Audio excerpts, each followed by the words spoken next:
So welcome back to the last session of this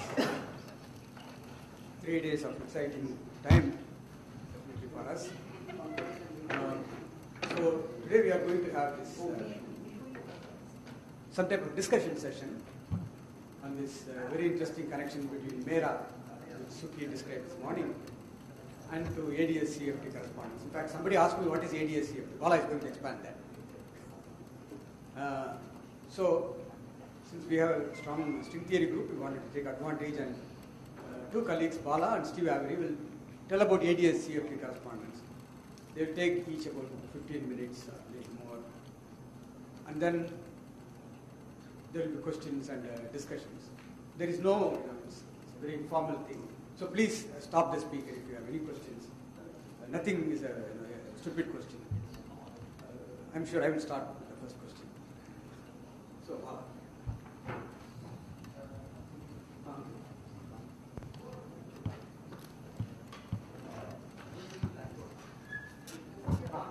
In the later part.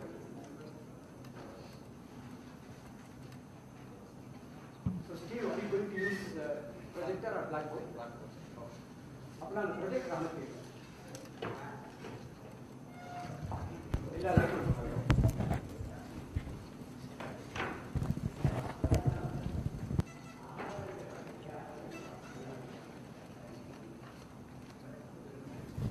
Okay. So then I will ask you. Yeah, few more.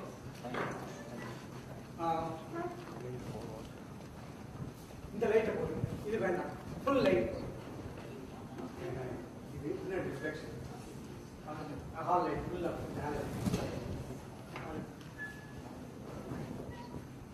Okay, so I'm supposed to give a short introduction to ADS-CFT. So it'll be very qualitative, quick description. So if you need more details, feel free to ask, and whatever I can provide on the spot, I'll provide. I don't have a prepared talk as such, so I can deviate. So the basic idea about ADS-CFT comes out of string theory, and there's a basic idea in string theory that you can relate closed strings and open strings, and so I'll just draw some pictures for that. So if you have, this is a closed string, that's an open string. So this represents a propagation of a closed string, and this kind of a wave function represents the propagation of an open string. And the other ingredient is that the closed string, the massless states of the closed string contains contains gravity, and the massless states of the open string contain Yang-Mills. Okay, so I'm just giving you a very sort of 1 minute motivation why there should be a duality between gravity and field theories. And the idea is, if you look at this diagram now, you can think of this as a closed string propagating like that. Alternatively, if you think of that as your space direction, this as your time, then this looks like an open string propagating in a loop.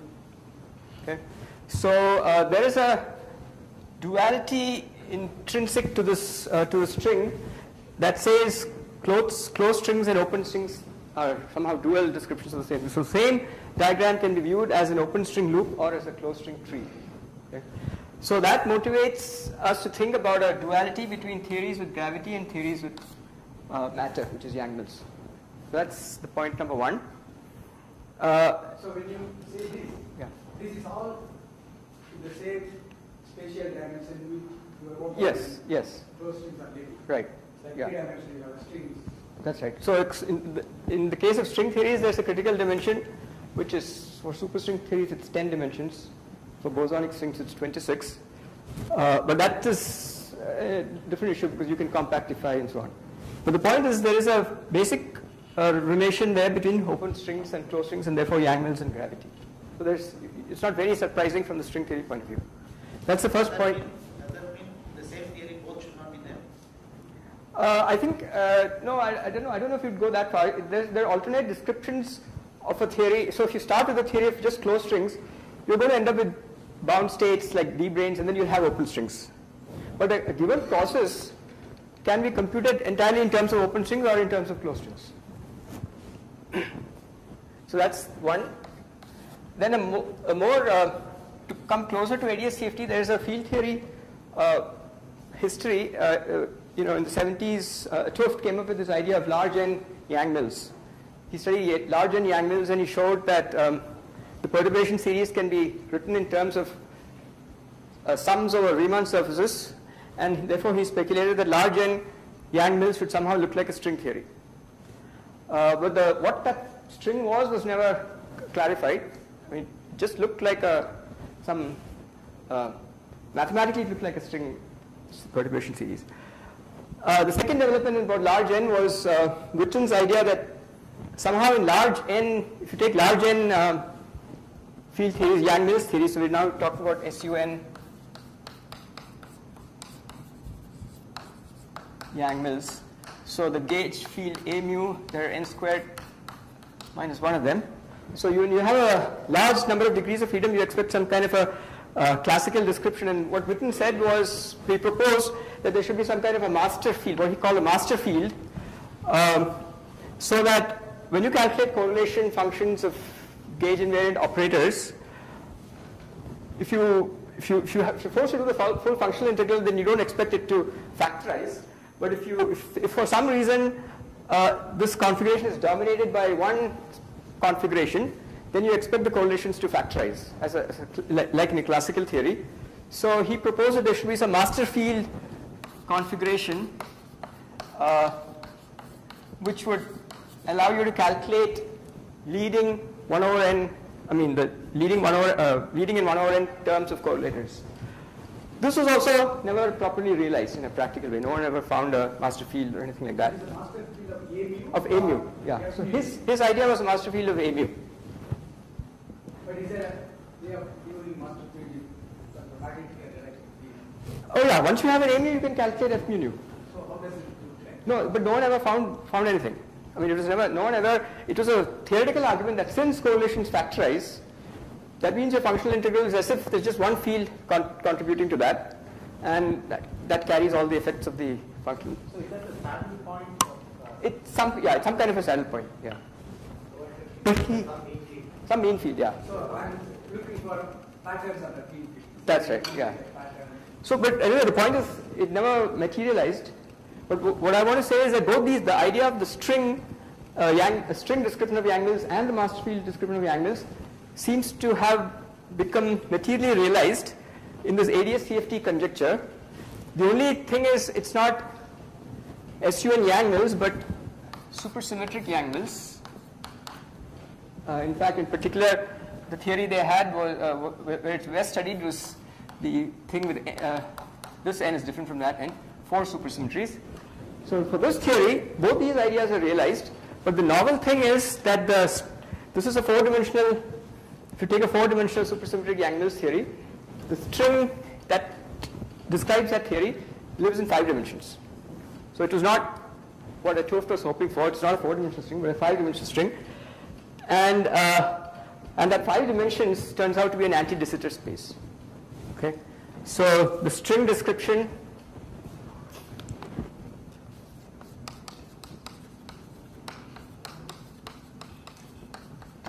of supersymmetric Yang mills is an anti-de Sitter 5-dimensional space. So you have 4-dimensional Yang mills. So I'll draw a picture here. So this is, let's say, my M4. This is 3 plus 1 dimensional Minkowski space, and you have the A mu and the matter fields sitting here. And what was discovered is that you have a extra dimension in this dimension, which you can call R, and the string that you're talking about somehow lives in this 5 dimensions. And not only that, there's a very specific metric for this 5 dimensions, which is, so if I write down the metric, it's something like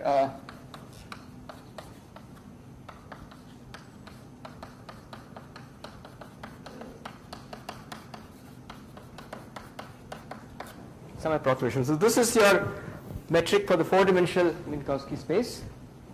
R is the radial dimension. So R is 0. So you notice that it's dr squared by r squared. So as r goes to 0, this blows up. So in r equals 0 is very far away. Okay. So this is the space. This is called anti-de Sitter space. And the string lives in this dimension. Not only that, the master field idea also comes in, because if you want to calculate correlators, for instance, of suppose I want to calculate the correlator of a Wilson loop. So we're talking about a gauge invariant object. So this is a Wilson loop. So this is e to the power of a. So I have this operator in the Yang-Mills theory, and I want to calculate its expectation value. So the way you're supposed to do it is to calculate a classical surface with this as the boundary. So this is over some C. So this is C. So you calculate a classical surface with this C as the boundary, whose area you minimize, because you're given the geometry, you can calculate the area in this metric. You minimize that area. So this, in some sense, gives you, it's like the master field configuration, which will give you the expectation value of the Wilson loop. So if you evaluate the area of this extremal string configuration surface, you'll be able to get the expectation value of that Wilson loop. Okay? So yeah, surface in ADS case Yeah. is a master field. Well, the master field is, that's one manifestation of the master field. So for this particular case, the master field you can think of as that configuration of the string in this background. So the whole, so now I'm going to be more precise a little. So we're talking about string theory in ADS5. Okay, one of the modes of the string itself is a graviton. So we have a non-trivial background metric, which is ADS. So that itself is a background. You can think of the metric as some condensate of strings if you want. And you have this, in this particular example, it's a surface.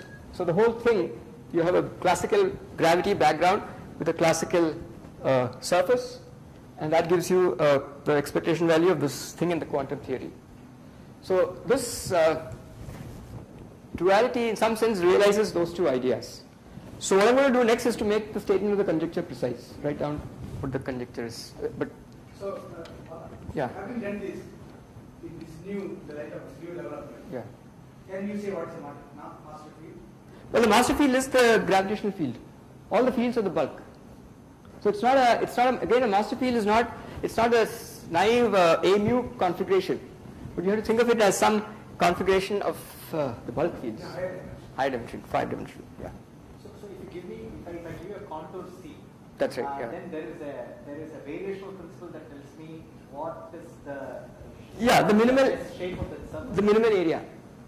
You minimize the area in that space. in that space, but with this metric. So if it were flat space time, that will be just. Yeah, that's right. Yeah. In fact, because it's ADS, this length doesn't cost much. It's just, there's a scale invariant. So this is the qualitative idea. I'll just make the conjecture precise.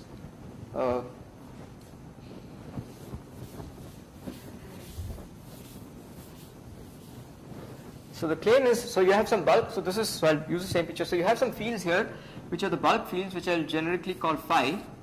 So this would include G mu nu, which is the gravitational field, and maybe some phi, which is the dilaton.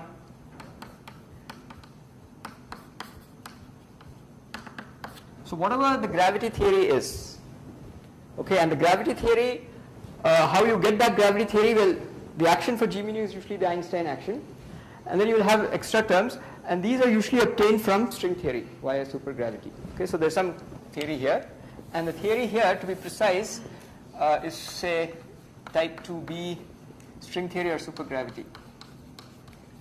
So this has a well-defined action, and you can calculate classically on this. This is the bulk, and on the boundary you have that theory, n equals 4 supersymmetric Yang-Mills. And the way the conjecture is stated is that you solve the wave equation for, you do the functional integral. Imagine doing the functional integral over the fields in the bulk.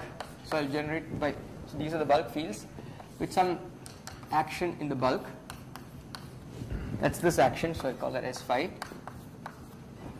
And when you do, so this will depend on the boundary values. So it's a boundary value, you have to define there's a boundary here. This is a boundary, let's say, so this is r going to infinity. So when you do the functional integral, you have to specify some boundary conditions for your fields.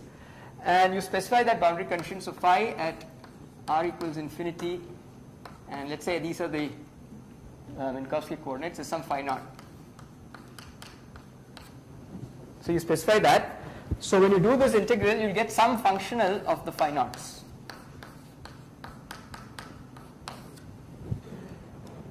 Because you've integrated, so it depends on that. So this is some functional of the phi naught, which is the values of the graviton, etc. at the boundary. The claim is that this is equal to the following functional integral. So I'll denote by a mu the fields in the bulk,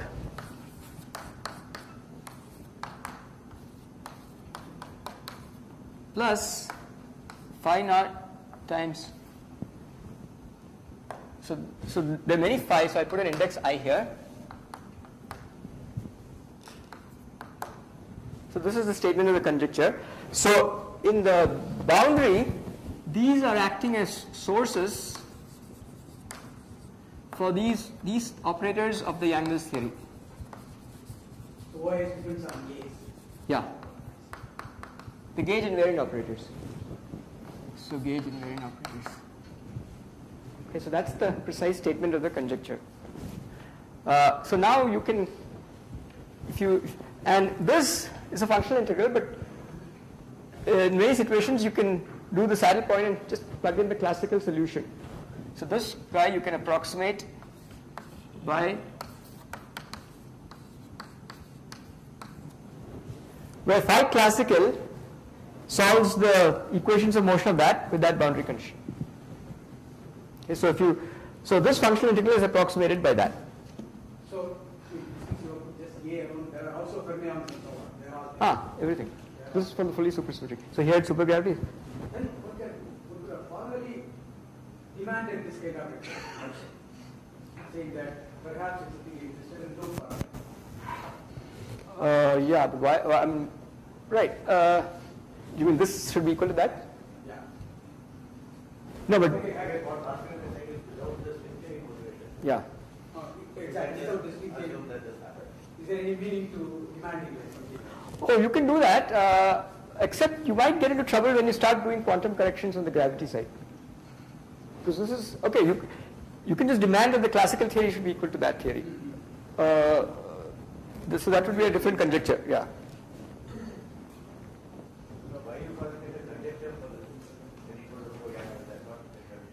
Well, it's not been rigorously proved. Lots of checks and people believe it's true, but it's still not rigorously, people have shown that it's equal.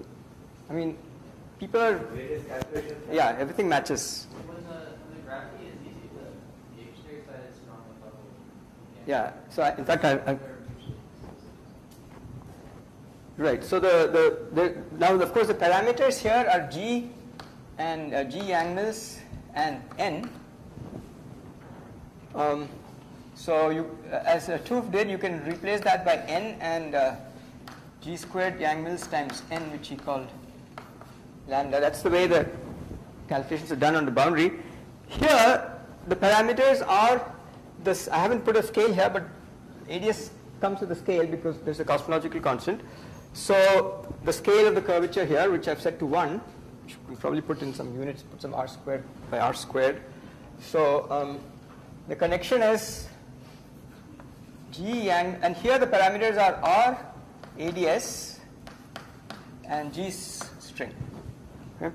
So the connection is G squared, G Yang-Mills are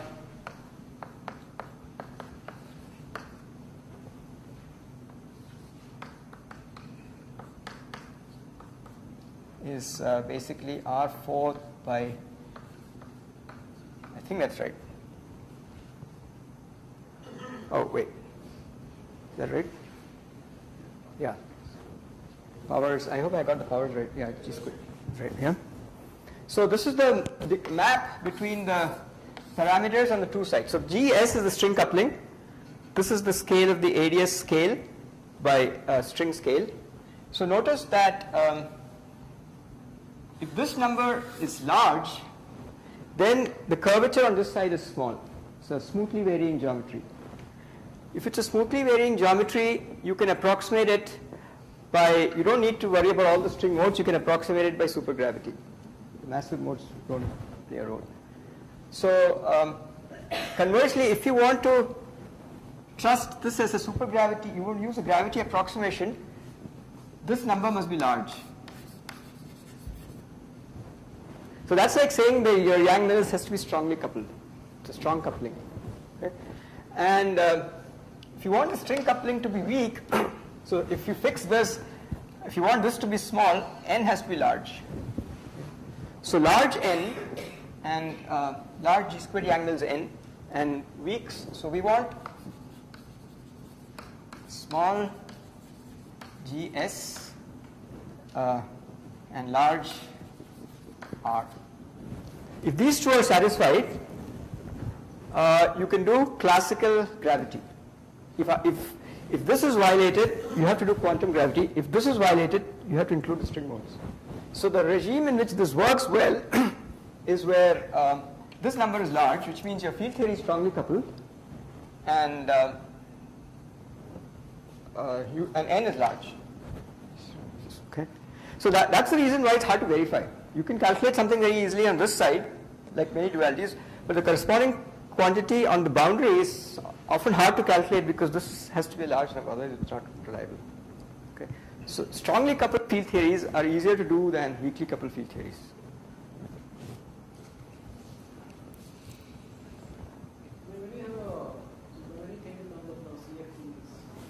So yeah, actually I didn't mention the word CFT, but this theory, so let me say a little bit about the CFT angle. So now ADS 5 has a isometry SO4, 2. This is the isometry. Is an isometry. Isometry means it leaves the space invariant. You do SO4 2 rotations, the bulk geometry looks the same. If you can describe ADS by an equation as a hypersurface equation, and it will be invariant under this. If you want, I can. So, but this is also the conformal group of Minkowski space.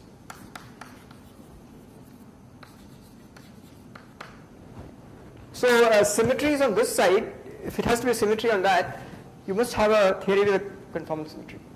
So the boundary field theory has to be conformal. So that's why it's an ADS CFT. So as soon as you have an ADS, you have a CFT and vice versa. Corresponds. Now this was a very specific connection between M4 and ADS 5, but you can do this more generally for ADS D+1 and D-dimensional theory on the boundary. You can people have worked Euclidean versions of it. You can work in Euclidean space.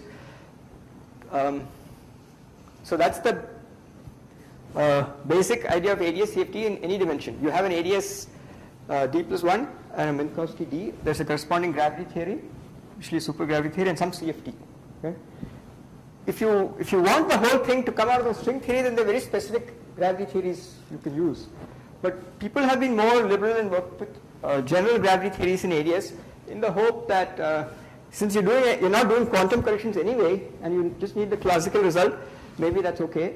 You don't need the string theory embedding. So then people have generalized and applied it in various dimensions with various bulk theories. And I should point out that in general, what is the dual of a bulk theory on the boundary is not known. In this case, it's known exactly. But if I give you a general gravity theory, the only thing I can say is that this is a conformal field theory with some in some dimension and some generic properties of the symmetries you can match. But if you ask me what is the CFT in the boundary, I don't know. In general, you don't know.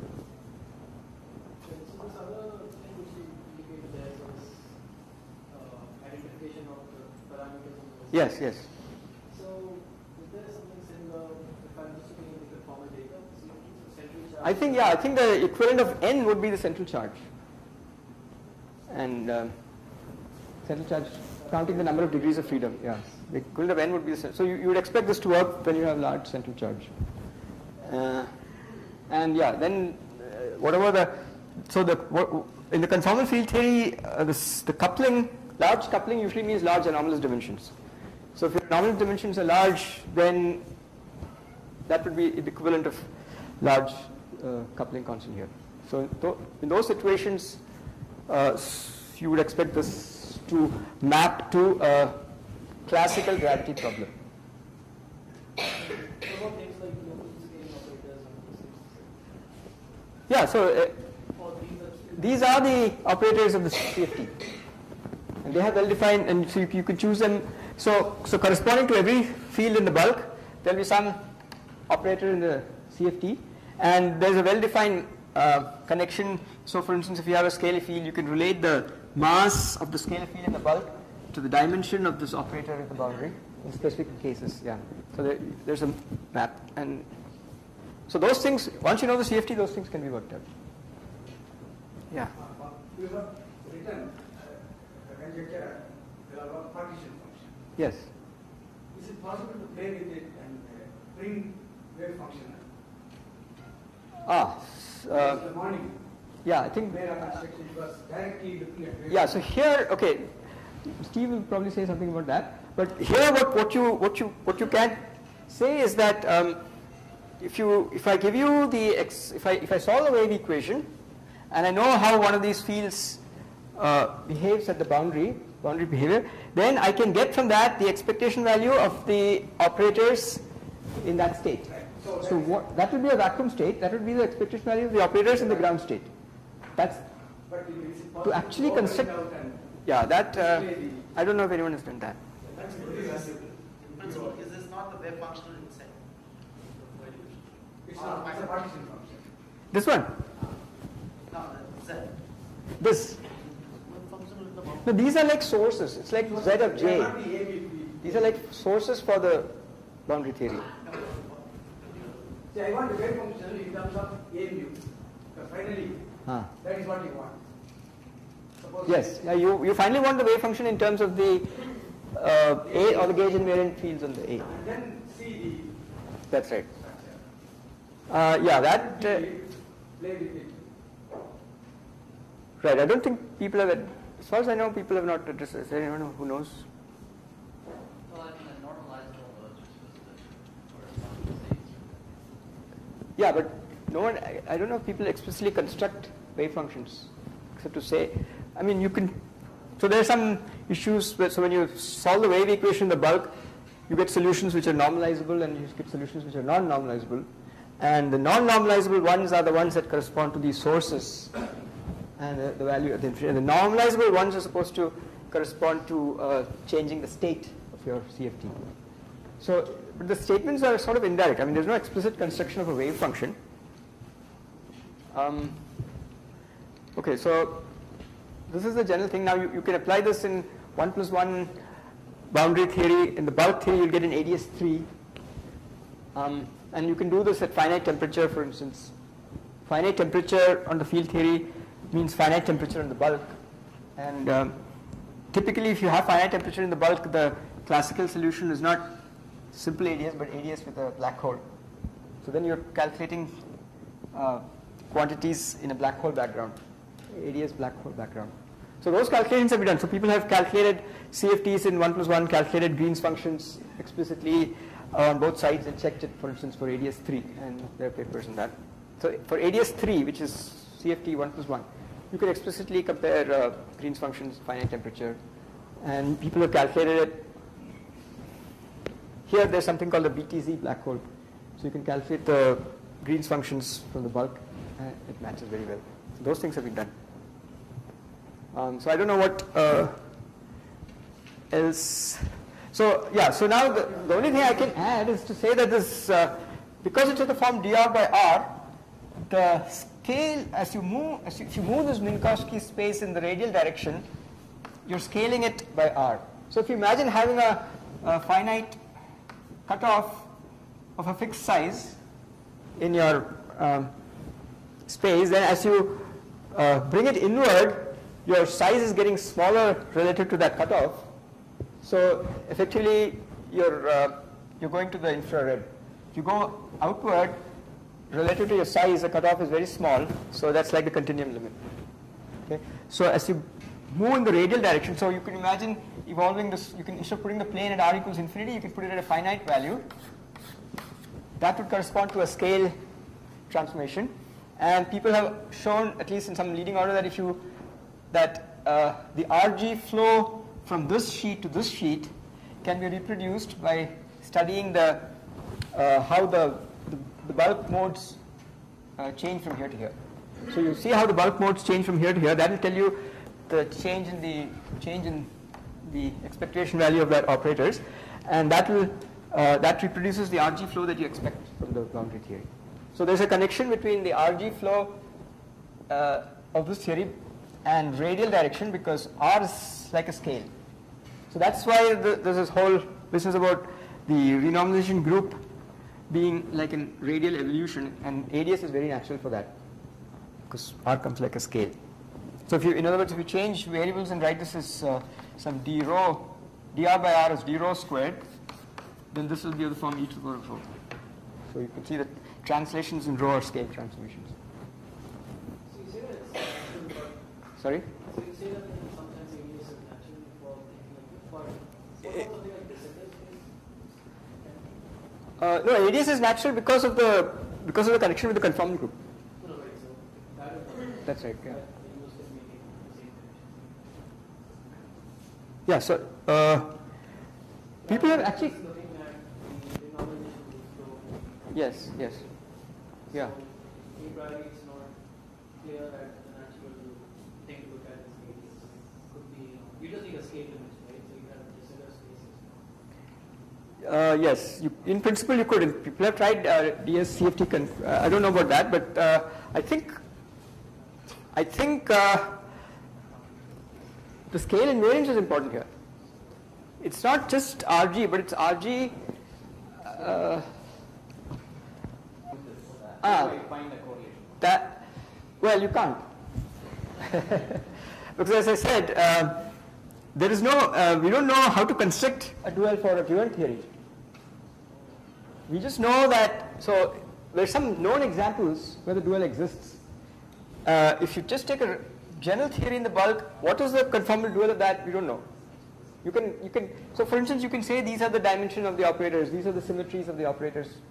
And then you can invoke some universality or something, and that's what Subir Sachdev does. He takes a generic 2+1 theory, conformal field theory, and then says a certain behavior should be universal, and he calculates it in the bulk and gets some reasonable results. But it's not that you can start with some specific conformal field theory and construct a bulk dual and do the calculation there. Yeah, if you could do that, life would be really nice. Dictionary has a weighted meaning. Dictionary in the sense, given that there is some field theory here, we don't know what it is, these are the Green's functions. There is a prescription for calculating Green's functions and higher point functions. Right, basically you just, I mean, you can see once you have those, I can just take functional derivatives with respect to phi naught and get Green's functions. So if you know how to calculate this from this side, you can take functional derivatives and just calculate Green's functions. And for specific things like the Wilson loop expectation value that I showed, there are prescriptions that says this expectation, which is hard to derive from this, but it says that if you take that loop, then this minimal surface is the answer. So what is practically in, sorry, yeah. The area of that surface. So e to the power of minus of that area will be the expectation value of Wilson loop. So same thing for 2-point functions. If you take the geodesic length, connecting them in many cases, that should be, yeah. Right. So there is the. Yeah, it's that's right. Yeah, it's the same thing. So is the conjecture we've shown a really lower dimensional exactly solve the field theory? Well, I think things like these 1+1 field theories, you people know, where you know all the dimensions of the operators. People have calculated Green's functions and shown that it matches. And finite temperature, where all the operators contribute. So people have shown if you take BTZ, you can calculate correlators exactly, and it matches. I don't know about. I mean, it's not that you give me a conformal field theory, I can just give you a yeah. Because I understand that in 1+1 dimension, Yeah. very conformal field theory. That's right. Yeah. Yeah. Doesn't mean that there is a mirror image in. I mean, there should be, but we don't know exactly. I don't think it's known exactly what would be in each case.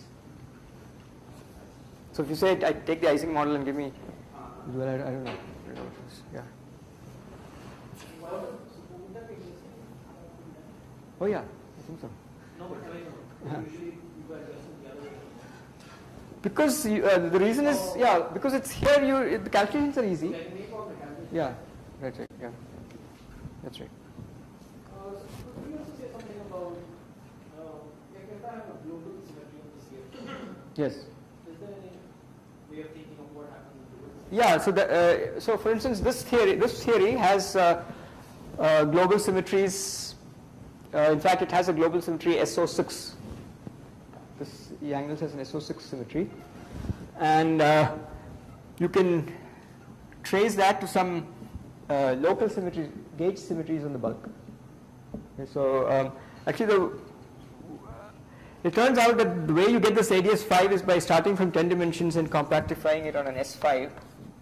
So you have 10 dimensions 3 S5, and the SO6 is the isometry of this S5 that you have. That global symmetry of the angles is the isometry of this S5, and this compactification involves taking gauge fields in this 10-dimensional theory and making them non-abelian, introducing a coupling constant, and you gauge it, and you'll get gauge fields here. So it will be a gauge symmetry on this side.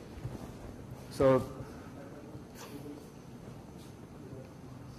okay, and of course the reverse we don't know. If you have, what is this reflection of the gauge symmetry here in the bulk? I don't know, because we only have gauge invariant operators in the bulk.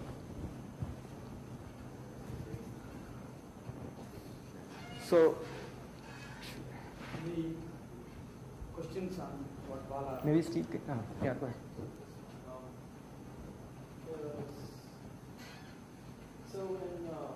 So Broderian mean that it becomes.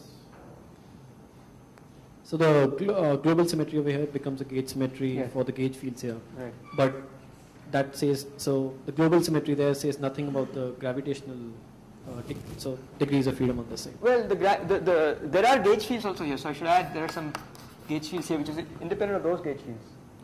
No, right. But So for instance, this theory, there will be some number of gauge fields, A mu, which will precisely be right to gauge the SO6. so there's no correspondence which this takes us from some theory into a purely gravitational. Oh, you want pure, yeah, if you have pure gravitation, you can just by hand write down a pure gravity theory on the side, an ADS. Then it won't have much content in the sense that, okay, so then the only field you have is G mu nu, and the dual of that will be the energy momentum tensor, but you won't have any handle on what are the other operators. So it's as if to probe various things, you have to try more complicated theories here. No, but in that simpler setting, what would a global symmetry on the CFT side? There wouldn't be. I mean, you wouldn't even. Well, the only operator I can think of dual to G mu nu is T mu nu, and there is no global symmetry for T mu nu, except for translations and things. I mean, you're talking about some internal symmetry. Internal symmetry. Yeah. So for that, you need something that transforms under that. Here. Right. So Graviton doesn't transform under anything. right, and this is Sorry. now. Someone answer. For? Lorentz transformations are there. I think he wanted some internal symmetry. Yeah, so probably a final question, and this is motivated by something I've read on Wikipedia. So let's be a bit careful there. But so in 2+1, if a purely gravity theory is topological, right? You can write a Chern-Simons Yeah. function for it. So 2+1, yeah, the ADS3 you're talking about. yeah, Yeah, ADS3, yeah, you can write down this, it's a ADS3, or you can write down there's a black hole, BTC black hole is there, and that gives you some non-trivial. no, but that is at a finite temperature. You can take if On the if bulk. it's charged, you can take the extremal limit with 0. So there are variations you can do on that. So if it's an uncharged BTC, it's always at finite temperature, but you can put an electric charge on it, and then you can tune it to make it 0 temperature. Right.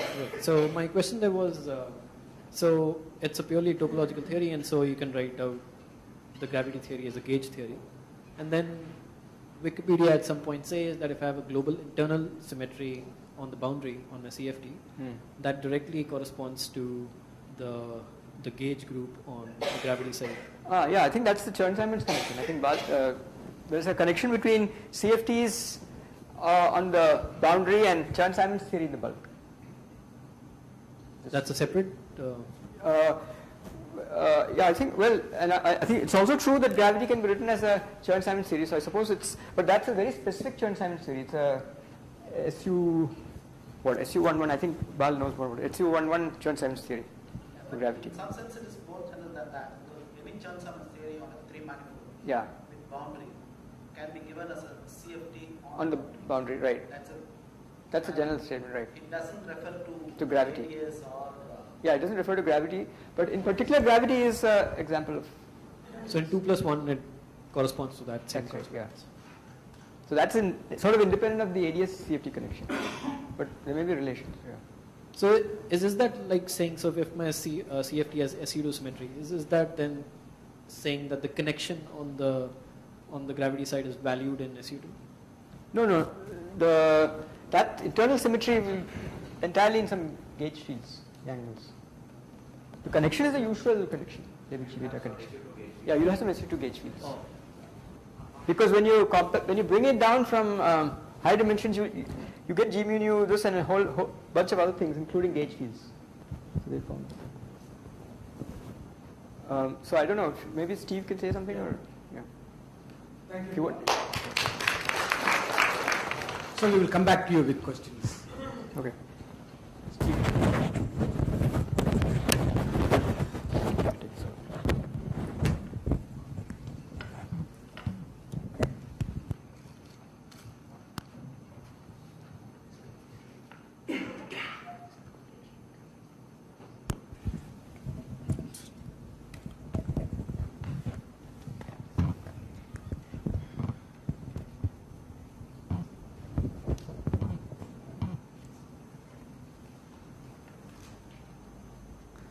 Okay, so I'm just going to say a little more about ADS-CFT and try and mention some things that may be relevant for this connection with mera. I didn't have very much time to prepare, so I'm just going to sort of go off the cuff here.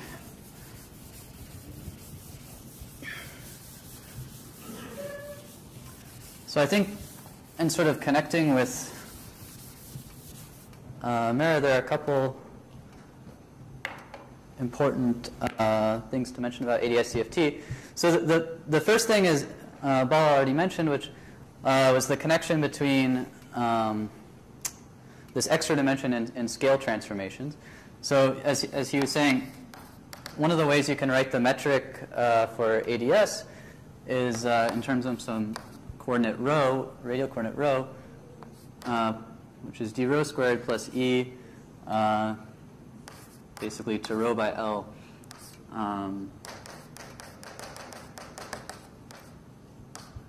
Okay.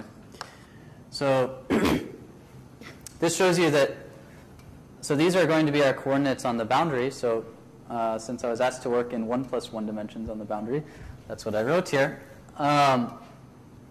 So as rho goes towards infinity, insulting for string theorists? what's that? Is that insulting for string theorists? Well, actually, I've mostly worked on ADS3 CFT2, so there is a known example that is rigorous as this n equals 4 case, which is ADS3 CFT2. Although it's a very, very strange CFT2. What's the name of that CFT?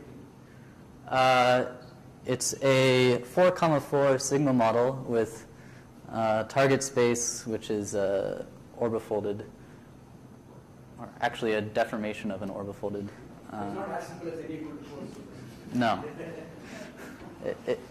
It's very strange. It has some very strange technology associated with it. But anyway, so as rho goes towards infinity, you see that the transverse space, these coordinates that are of the field theory, get scaled up. And so, as Bal was saying, as you translations in the rho direction can be counteracted by a scale transformation in these directions. So x goes some to minus e to the minus a over L, x basically, and t similarly for t. So then this tells you that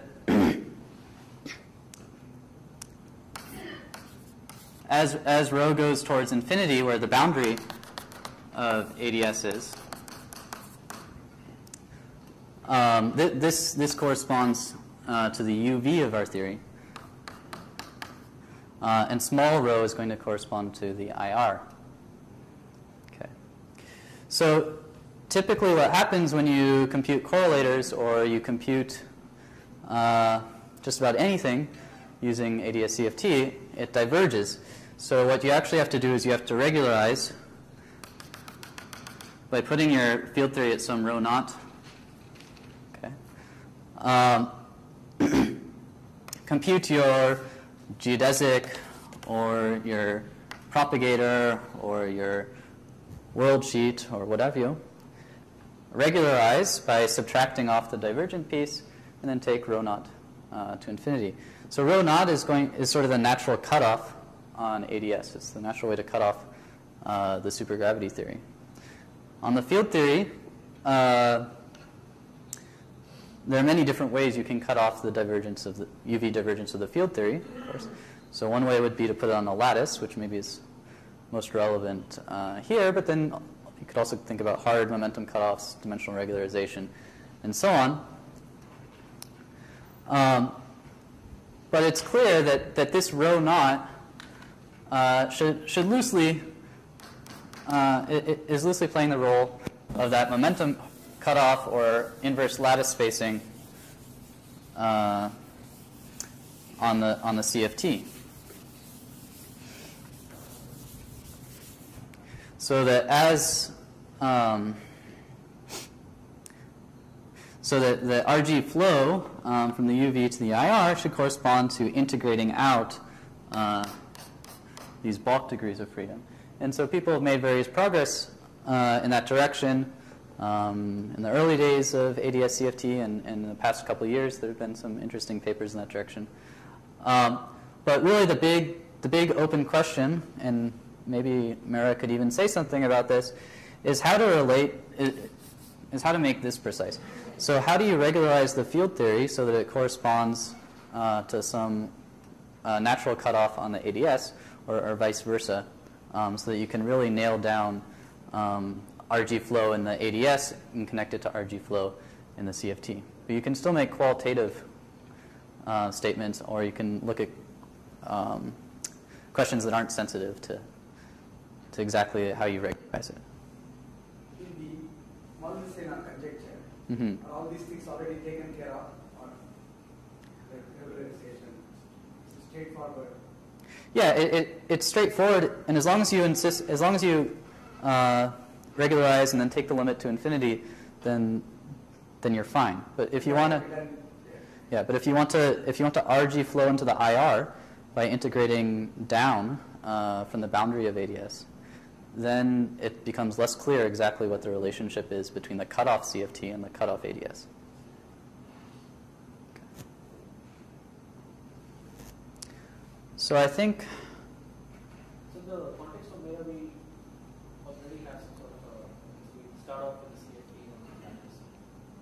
So that directly corresponds to this rho naught. It directly corresponds to what? To introducing this cutoff cascade.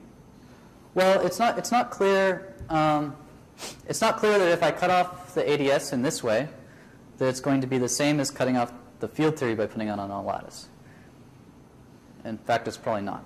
But it is clear that the cutoffs should be related in this fashion, in terms of as you take them to infinity, the two theories will agree. But the idea that the length of the lattice is already giving us the depth of the mera. mm-hmm. So if I put it on the lattice mid size, the depth will be log n. But if I increase the fine grain on the lattice more, the depth will increase. No, I think there's a qualitative agreement there. But because the lattice is breaking the Lorentz symmetry in the transverse space, Whereas this, when I put my theory at phi naught rho naught, I still have the Lorentz invariance in this space. I think it's fairly clear that it's not directly the same. But yeah, so it's really the big open question in holographic RG flow is, in my opinion, understanding how these two things are related. Like RG flow cutoff? Right. High frequency modes? Yes. So you can see, yeah, you can see that if I take, so as I move deeper into ADS, transverse distances become shorter, so it becomes cheap to go a long distance. So if I look at a correlator between widely spaced points on the boundary, then it becomes sort of the cheapest option to go deep into ADS and use up my transverse distance in that way. But if I probe the UV physics by taking a correlator between two closely spaced points, then I'm not going to really probe the ADS very much at all. And so then that's one way of looking at this IR and UV. So the other thing I wanted to talk about was there's a prescription, and I'm not sure exactly how to connect this with mera or anything, but recently there's been a prescription or a conjecture on how to compute entanglement entropy on the boundary CFT using these holographic techniques. Okay. Actually, it's very similar to the sort of Wilson loop calculation that Bala was describing. Okay.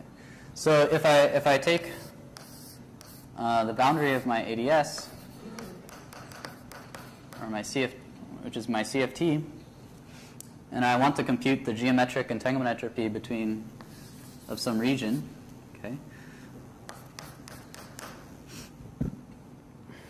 Excuse me. Then what Ryu and Takiyanagi suggested is that I should look at the minimal surface that shares this boundary in the ADS. And then compute the area,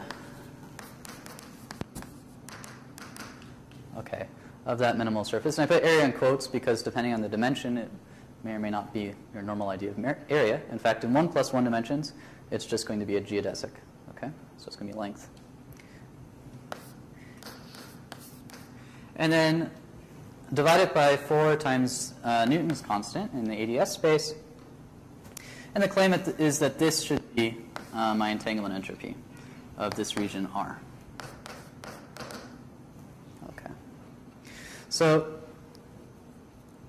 the motivation for this is sort of many-fold. So first of all, it comes naturally from the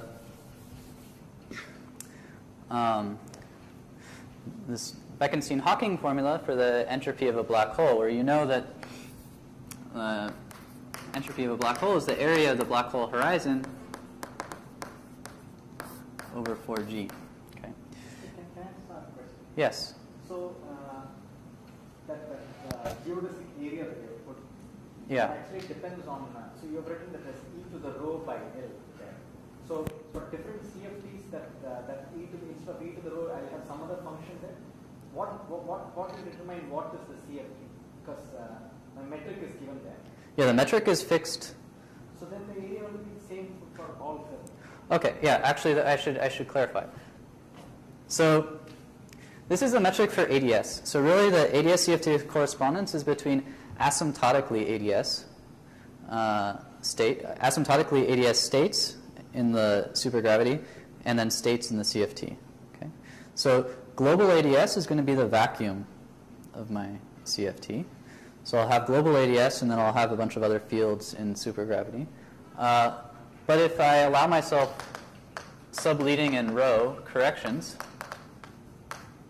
to the metric, for instance, then indeed this geodesic is going to get corrected. depending on the state and then the dimension. So for any CFT, the entanglement entropy by this formula is the same? Let's see, in the vacuum, That's what Bala made this point that the central charge of the conformity theory is related to the curvature of this space. Then for a different CFT, you would actually be doing a different space. Yeah, so then instead of e to the rho, there'll be some gentle. yeah, so L here is the ADS radius, which does get related, if you like, to the central charge. I mean, in part, actually, so I should clarify. So this is the Newton's constant in ADS space. Okay. So in practice, for instance, in the ADS3 CFT2 I've worked with, it's actually ADS3 cross S3 cross T4. So then when you compute the three-dimensional Newton's constant, the volumes of the S3 and the T4 go into this Newton's constant. So there is some dependence there. But also, this should only be valid at large n and large coupling constant when I don't have to worry about those stringy corrections, G string and alpha prime corrections that Paula mentioned. Okay. Because if I'm not at large n, meaning if I don't have large anomalous dimensions, then I should be doing quantum gravity, and then there's no sense in which I can even define a minimal area. Okay. So that it's clear this formula can't hold in that case. So it may be that there's some universality when I go to large anomalous dimension and large coupling constant. Okay. Yeah, so this conjecture by Ryu and Takinagi was motivated in part by the Bekenstein-Hawking formula for the entropy of a black hole. Okay. And related to this is this idea that the entropy bound, that in any volume of space I can't ever pack more entropy than I would get by just having a black hole. And so the idea is that I look for the minimal surface that is going to extremize that bound on the entropy, and then that should be the geometric entanglement entropy. Okay. So this passes a number of nice checks. It's been proven that it satisfies strong subadditivity, for instance. And then there's sort of another nice connection with black holes. So if this is the boundary of my ADS and then I have a black hole, well, let me first consider when I don't have a black hole. Okay, so here's my ADS, and then here's the boundary of ADS. So this is the kind of picture we saw in the talk this morning. So then if I want to compute the entanglement entropy of some region, and that's R here, okay, and the claim is if I'm looking in 2 dimensions, CFT2, then I should look at a geodesic that connects these points, okay? And there's only one geodesic that I can really look at. And so, as you know, S of the entanglement entropy in a pure state of some region and its complement are equal. Okay. Whereas if I have a black hole,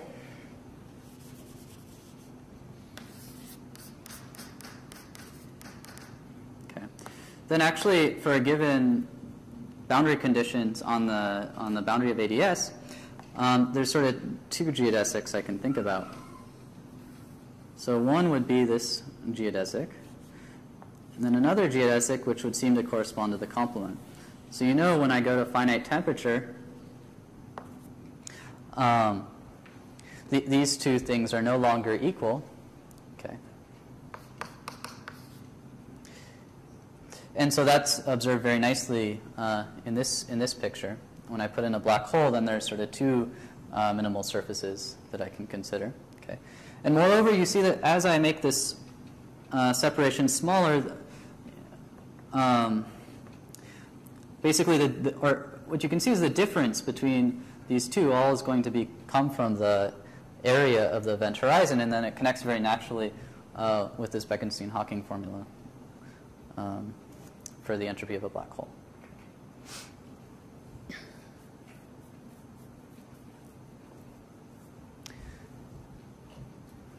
Now, I'm not sure whether there was anything else I wanted to emphasize. Yeah, so as Bala said,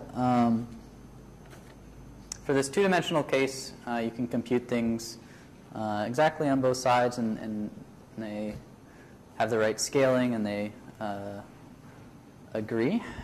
For instance, this entanglement entropy passes this test in 2 dimensions. Right, so maybe I'll say one last thing is that when you compute this geodesic length, what you get is something like c by 3 log L over A, okay, where A now is basically, I guess, 1 over rho naught. Yeah. So A gets related to my UV cutoff because, again, excuse me, things diverge as I go to the boundary of ADS. So when I try and compute this geodesic length, as I take rho to infinity, that length diverges, so I regularize by putting in my cutoff.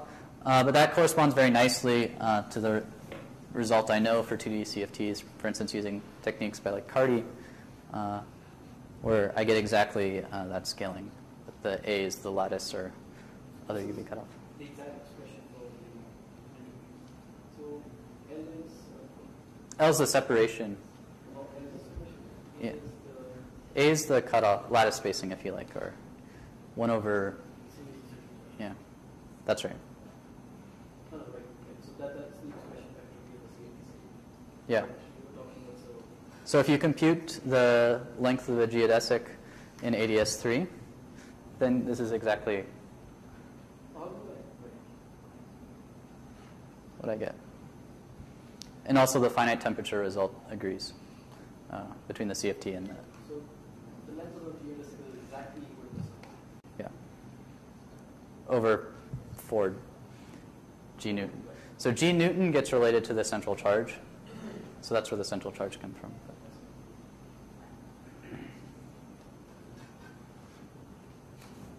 So unless there are questions, I don't think I have anything else on the top of my head to say.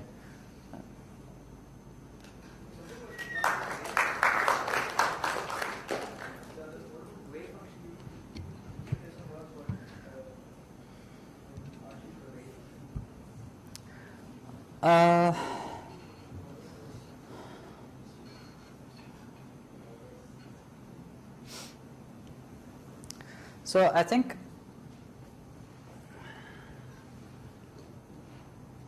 I'm trying to think. So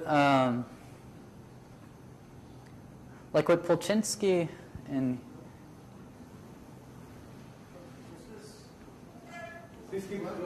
there's some work about doing evolution of the wave function, renormalization, holographic renormalization of the wave function.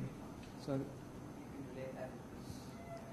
there's been work on the RG flow of entanglement entropy, where you take some asymptotically ADS geometry, and then you compute use this holographic prescription for computing entanglement entropy and see how it changes as it probes deeper into the ADS. And then there's Polchinski's work, recent work on Wilsonian RG, Wilsonian holographic RG.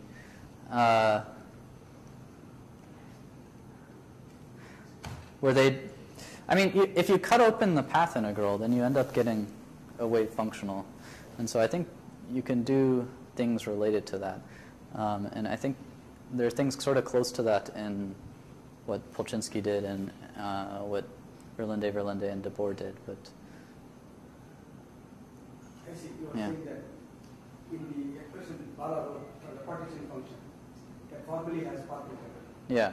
If you say you cut it, Yeah. you see wave functions inside. That's right. Basically, if you put boundary conditions on the path integral, then those becomes a functional, and then becomes your wave functional. Yeah. And so when you do this RG flow, it comes out very naturally that you end up wanting to put sort of different boundary conditions on the path integral. So I think it may be sort of close, but I don't know if anyone's looked at it directly. So I have a question. Suppose this famous conjecture is proved true. Mm-hmm. Does it help us to solve strong coupling problem, other strong coupling problem? Well, so by this conjecture you mean, The famous Malvicena conjecture. well, so at this point there are many generalizations. So if you mean specifically n equals 4 super Yang-Mills, if that's proven, then does it help you in condensed matter? Is that your question? Or even for string, like higher energy physics colleagues, will they be able to solve QCD problems? I mean, certainly people have tried, because, I mean, n equals 4 super Yang-Mills is not exactly QCD. So, for instance, it's conformal and QCD is not. So, I mean, the real power in ADS-CFT comes from the fact that you can do... but only in that corner. That power seems to be there in a supersymmetric corner. Well, what I was going to say is that the power comes from the fact that you can really deform it. So people try and compute things related to QCD. You can kill off some of the SNUSI. You can put in relevant deformations of the CFT, and it still seems to hold up. So Then you come down all the way from coming to Hubbard model. I think Subir Shastov would love to, but Non-relativistic, isn't it? Hubbard model is non-relativistic. But like, that's right. Yeah. Not relativistic approximations. That kind of non-relativistic approximation can run actually reasonably easily. It can be much more easy. yes, I mean, so for this, I mean, I think people expect that some version of this should hold for basically any ADS, and any CFT that has large anomalous dimensions and is strongly coupled in some sense should have some ADS dual description, is the expectation. But so to connect directly up with your favorite field theory is probably a long ways Or off. strong interaction physics. Yeah. No, I mean.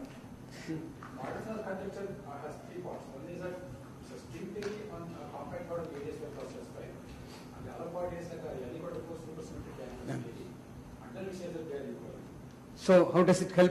No, first of all, there are 2 impedance vertically. What is the KDL is supposed to be on the bulk? What is the KDL supposed to be on the boundary? Until then, the conjecture states that they are equal. So the conjecture itself is not going to tell you, like, they say you want Hubbard model on the boundary. Somebody has to tell them what is it supposed to be do it to. And So there is a message in the conjecture. I mean, that's what I see. That in general, strong coupling problem could be solved. Yeah. So is it? That's what I'm trying. yeah, that's the So- simple perspective on takes. Just assume that any strong coupling problem somehow can be solved by this kind of a mapping on the gravity duality. To begin with, don't really exactly what the theory is. Yeah, and just hope you get in the same universality class. Because we had a journal club. Partha reviewed a paper by Sang-Suk Lee. Uh-huh. So he took a well-defined for 3+1 dimensional matrix model or some lattice Yeah. model, and then systematically try to show that it becomes one extra dimensional. Right. ADS-CFT. Yeah. So such approach seems to be more meaningful in the sense, you give me a model and work with it and think and then finally see that there is an extra dimension.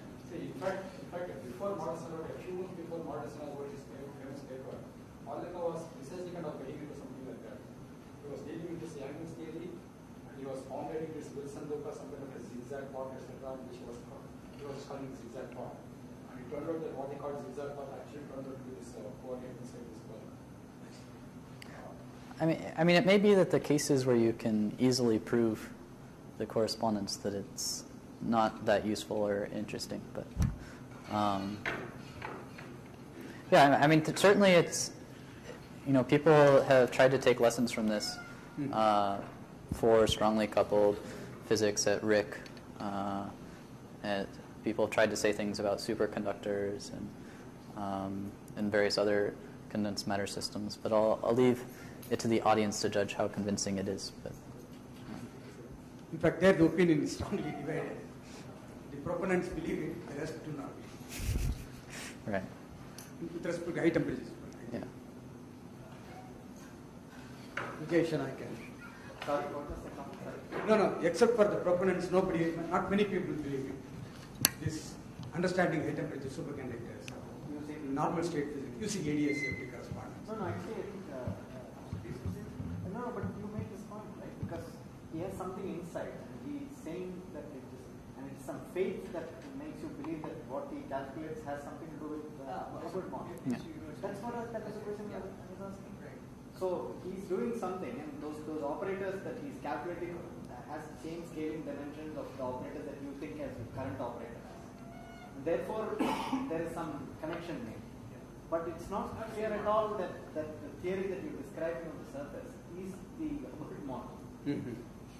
Poor.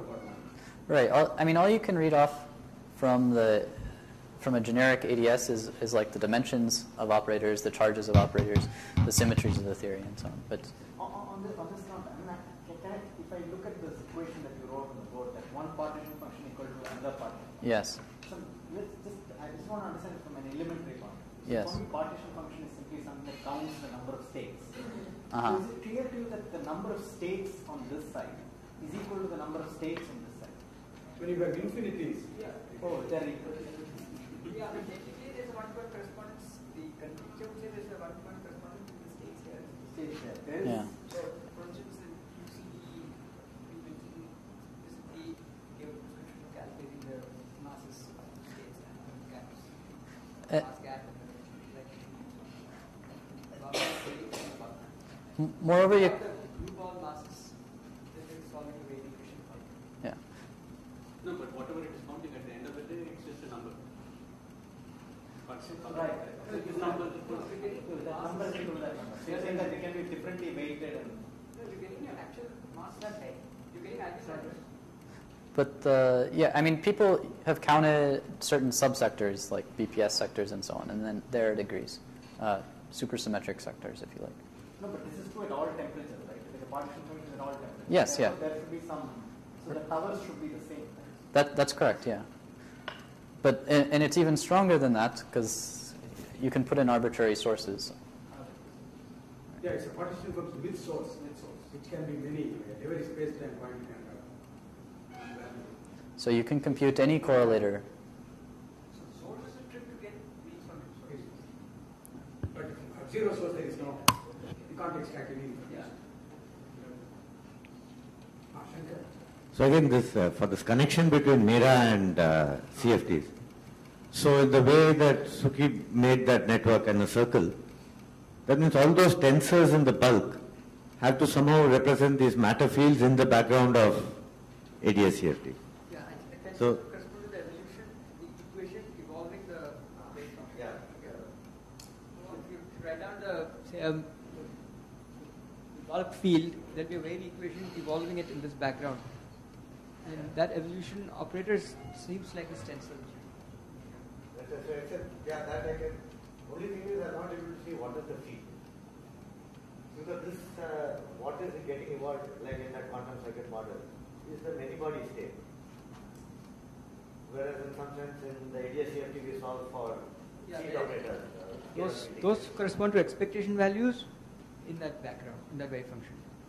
Expectation values of fields in the background. But of what is the field in this? Oh, whatever is equal to. So if you No, talk about data, that, you have many states, you have to identify the field. This is name operator correspondence. It is operator. So in CFT, corresponding fields at once. Right? So these operators are so. Or actually, I guess I have that operator that whose expectation gives me the gains function. So once And I have evolved.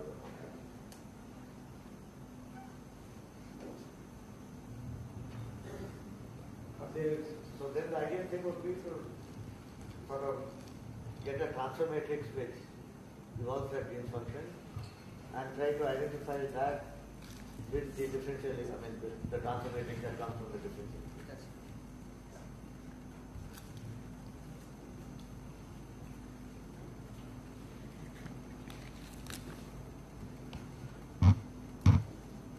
So I think it's very clear more connections needs to be established. This whole thing is just a tip of an iceberg. I'm really fascinated by this. So this is one way to understand quantum gravity, through mera. So I find it easy path. Okay, if there are no more questions, we should thank Bala, Steve, and Suki for this, making this possible. So now it's my pleasant duty to hand it over to Shankar, who will thank people who have helped us, and also we will formally close it. And we make, if there are any announcements about your departure. No, so it's a pleasure to thank our people from our administration, Vishnu Prasad and KP Shankaran, people who looked after the accommodation, and the drivers and Pamban Travels who did the cab, this thing, entire administration, and also the student volunteers who help us. So a special thanks to PV Sri Lakshmi, who's up there, who did a huge amount of the work and to make this possible. So I think that's all, and maybe. And we have to thank our friends who helped in projecting and taking care of sound. That's right, the video photography of the whole thing. And the systems people who helped us. In fact, who helped us do the Skype talk, which I think it was sort of last minute thing, but finally it worked out quite well, and I think Mangal Pandey probably requires a lot of thanks for that. So thank you all. So have a good journey back. So let me also, on behalf of all the people who came from outside, thank Bhaskaran, Shankar, and all the other people. This has been a really wonderful meeting for us. Thanks to all the speakers who came from far and gave us lots of insights. So thank you very much, Bhaskaran. We hope that you will continue to keep organizing these, and these have been really useful meetings. I myself know that I have gotten into fields because of these meetings. So I think this will be one of the fields I'll get into, for example. So please continue this process. Thank you. With your help.